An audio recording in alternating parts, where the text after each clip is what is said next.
Dormir. Dormir pour oublier. Boire. Boire pour s'anesthésier.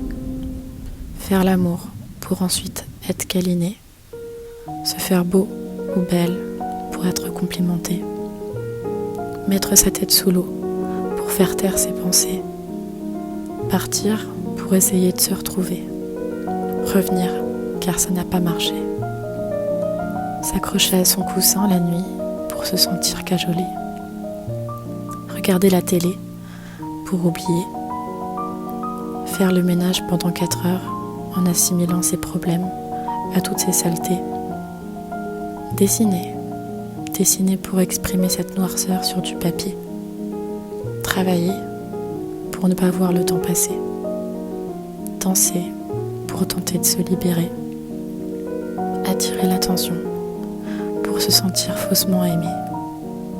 Pleurer pour se soulager à travers cette eau salée. Sortir de son lit pour se forcer à manger. Se remettre dans son lit car trop fatigué. Faire de grands sourires pour plaire et pour être vu comme quelqu'un de cool. Câliner son chat pour se sentir réconforté. Dire je t'aime pour qu'il nous soit renvoyé. Sortir de ses draps pour se dire allez, va de l'avant. Sortir de ses draps car autrement rien ne changera. Aller marcher en regardant les arbres et en sentant le vent. Dessiner dans l'herbe en se disant que ça ira. Être fier de soi et penser que peut-être les choses pourraient être différentes à présent. Être prêt à s'aimer vraiment et ne plus avoir besoin des autres pour cela. Se projeter dans l'avenir pour la première fois.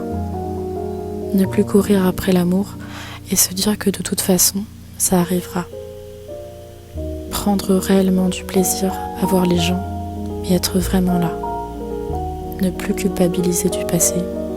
Voir cela comme une leçon et que ça ne se reproduira pas. Vivre les choses comme elles viennent et avancer pas à pas. D'autres auraient tout donné pour les faire. Voir la noirceur comme une pote qui finalement t'a permis de comprendre ce qui n'allait pas. Et on va s'arrêter là parce que c'est tout de même assez funèbre et que dans la vie il n'y a pas que ça. Mais le message à retenir, c'est qu'il faut toujours s'accrocher même quand ça ne va pas. Et ce, même lorsque votre lit vous appelle.